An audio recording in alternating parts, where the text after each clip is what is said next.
Political party ఏదో photo పెట్టుకున్నారు, కింద అమ్మ ఆలి అయ్యా బూతులు తిట్టుకుంటున్నారు. ఫండమెంటలీ వాడు అక్కడ లేడు, వాడు చదివాడో లేదో కూడా తెలీదు, అది అసలు నిజమో చాట్ బాటో కూడా తెలీదు. నువ్వు ఆవేశంగా కమెంట్లు పెడుతున్నావురా.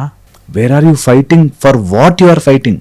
ఏ దేశంలో అయితే అలా ఐడియాలజీల కోసం ఒక లీడర్ కోసం కొట్లాడుకుంటున్న యువత ఉందో ఆ దేశం వెనకబడిపోతుంది.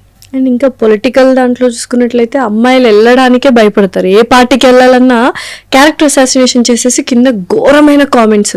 అసలు ఎలా పెడుతున్నారు ఏంటి? అబ్సల్యూట్లీ. నాకు వండర్ పాయింట్ ఏమనిపిస్తుంది అంటే, అలాగ బూతు మాట్లాడేవాడికి ఏ భయం ఇచ్చాం మనం? అలా కింద ఇష్టం వచ్చిన బూతు, నిన్ను అలా చేస్తా, ఇలా చేస్తా, రేప్ చేస్తా, ఇది చేస్తా అని అంటున్న వాడిని ఏం భయం పెట్టగలిగాం మనం? ఏం చేయగలుగుతున్నాం? అలాంటి నీకు ఒపీనియన్ డిఫరెన్స్ ఉండొచ్చు, you can express it for sure, కానీ ఎలా చెప్తున్నాం? నిజంగా భయం వేస్తుంది దట్ నిజంగా అలాంటి పీపుల్ బయటకు వస్తే, అలాంటి పీపుల్ బయట వాళ్ళ ఫేసెస్ చూస్తే ఎలా ఉంటారు? Imagine such people walking in our society where we have kids.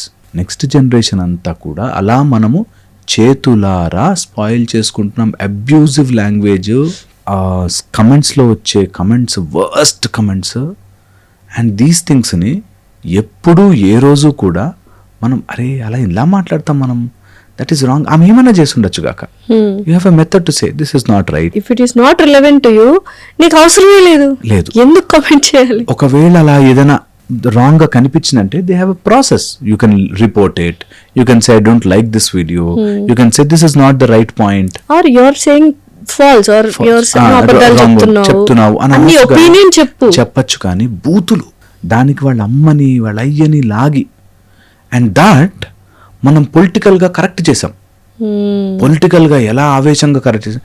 ఎవడెవడు పచ్చి బూతులు ఎక్కువగా తిట్టగలడో వాడు ఎక్కువ లీడర్, పెద్ద లీడర్. ఇప్పుడు అదే అవుతుంది కానీ రెండు అని కాదు, ఏ పొలిటికల్ పార్టీలోనా కొంతమంది ఉంటారు అంటే అప్కమింగ్ అవ్వాలి అన్న వాళ్ళు ఎన్ని బూతులు తిడితే అవతల పార్టీ వాళ్ళని వీళ్ళు ఇంత హైప్ వచ్చేస్తారు అనమాట.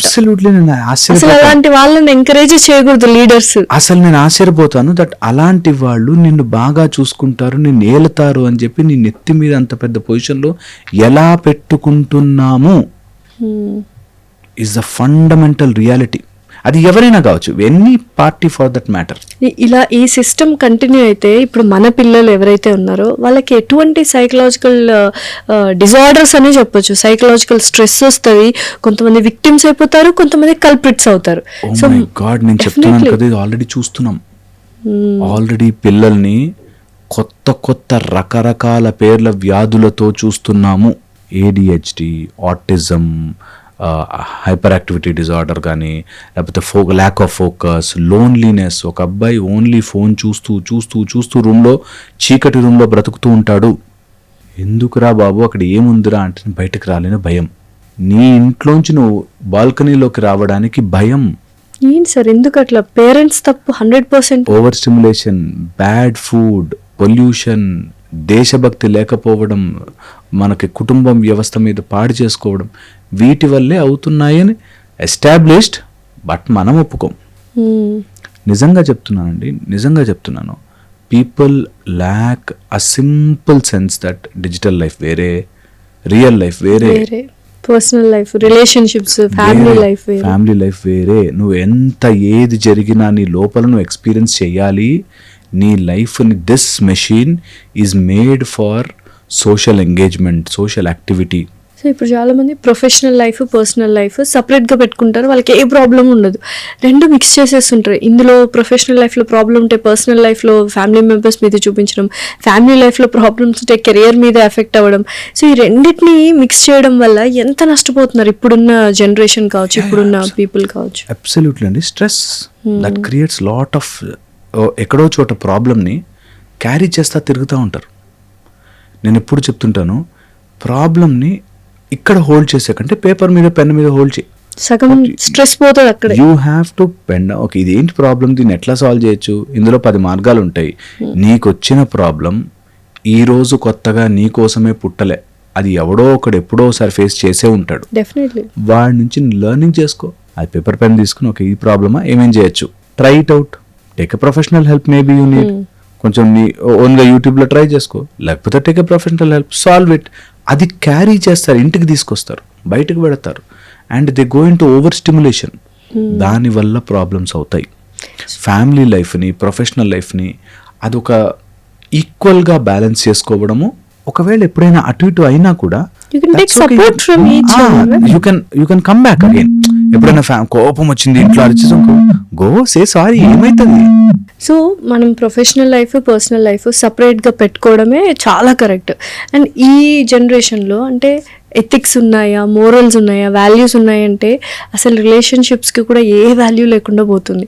ఎందుకు సార్ ఇదంతా ఎందుకు? అండ్ ఎప్పటిదాకా ఉంటుంది ఇది? మళ్ళీ రివర్ట్ బ్యాక్ అవుతామా పాతకాలంలో లాగా, ఓల్డ్ ఈజ్ గోల్డ్ అన్నట్టుగా? నేను ఈ రిలేషన్షిప్ ఇష్యూస్ కానీ ఇట్లా వచ్చినప్పుడు దాని ఫండమెంటల్ కోర్కి వెళితే again it comes to same point. నా మనసుకి నచ్చినది చెయ్యాలి, నా మనసుకు నచ్చినట్టుగా వాళ్ళు ఉండాలి, వాళ్ళు నా మనసుకు నచ్చినట్టుగా లేకపోతే నేను తట్టుకోలేను, లేదా నేను కొన్ని రోజులు త్యాగం చేసి బతికేశాను, ఇప్పుడు ఇంకా చేయలేను. ఈ ప్యాటర్న్లోనే ఉంటుంది. అంతే. ఈ ప్యాటర్న్లో నేను త్యాగం చేస్తున్నానో మా ఆయన నన్ను అర్థం చేసుకోడో, మా ఆవిడ నన్ను అర్థం చేసుకోదు, లేకపోతే నాకెవరు సపోర్ట్ లేరు. అంటే ఎవరికి నచ్చినట్టుగా వాళ్ళు ఉండి ఒకరినొకరు అర్థం చేసుకుంటే అయిపోతుంది, సింపుల్ థింగ్. అబ్సల్యూట్లీ. బట్ అంత ఈజీగా ఉండదు. చెప్పినంత ఈజీ ఉండదు. ఈ రోజుల్లో we have opened up avenues. ఆఫీస్ని ఇంట్లోకి తెచ్చుకున్నాం, కొంతమంది ఆఫీస్ని ఇల్లు చేసేసుకున్నారు. అవును. వాళ్ళు వర్క్ ఫ్రమ్ హోమ్ అని ఒక రూమ్లో ఆఫీసే అయిపోయింది, అది ఇల్లు. ఓకే. అండ్ సేమ్ ఆఫీస్లో 9 hours 10 hours వర్క్ చేసి that has become their house. ఎంత కన్ఫ్యూజన్ వచ్చిందండి. ఇది ఫండమెంటలీ చాలా మందికి తెలియదు. దట్ ఆఫీస్ పని కోసం వెళతాము అన్న విషయము తెలియక ఆఫీస్ కొలీగ్స్తో ఫ్రెండ్షిప్ చేసి, ఆఫీస్ కొలీగ్స్ నన్ను ఏమనుకుంటారు అని బాధపడి, నాకు ఫండమెంటలీ అర్థం కాంది, ఆఫీస్కి ఎందుకు వెళ్తున్నాం? పని చేయడానికి, డబ్బుల కోసం, డబ్బులు సంపాదించి. ఫండమెంటల్ డబ్బుల కోసం. నీకు వచ్చిన నాలెడ్జ్ని అమ్మి కొంచెం డబ్బులు తెచ్చుకుంటే నెలకి నువ్వు సామాన్లు కొనుక్కోవడానికి. ఆ విషయం మర్చిపోయి నా కొలీగ్స్ నన్ను ఎంత మాట అన్నారో తెలుసా, వాళ్ళంతా ప్లాన్ చేసేస్తున్నారు, కుట్ర పన్నుతున్నారు తెలుసా అంటారు.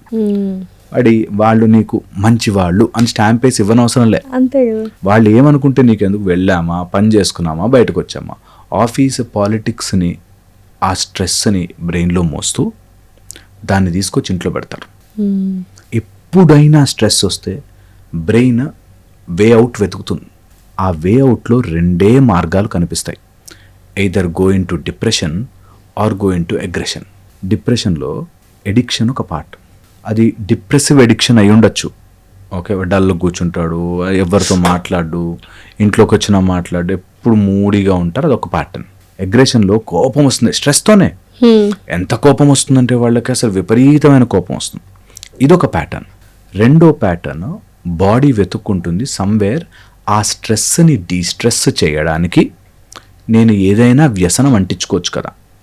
For example alcohol, cigarette, drugs, some other opposite gender attractions, affairs, ఇట్లాంటివి. దే ఫీల్ అక్కడ హ్యాపీగా ఉంది నాకు. ఇవన్నీ కూడా ఫీలింగ్సే. ఈ ముక్క అర్థం కాదు.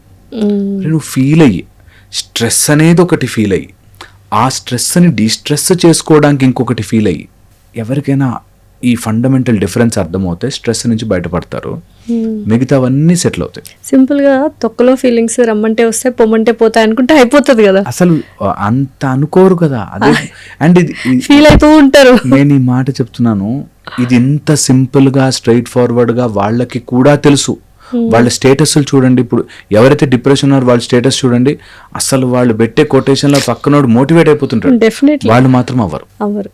ఎందుకంటే they fundamentally get addicted to that depression. డిప్రెషన్కి ఎడిక్ట్ అయ్యి బాధపడుతూ కూర్చోవడం చాలా గొప్ప విషయంగాను, లేదా నా అనుకున్న వాళ్ళని గుచ్చి ఇబ్బంది పెట్టడం గొప్ప విషయంగాను, ఆల్టర్నేటివ్ మెథడ్స్లో ఆనందాలు పొందడం ఈజ్ గొప్ప విషయంగాను అనుకుంటారు.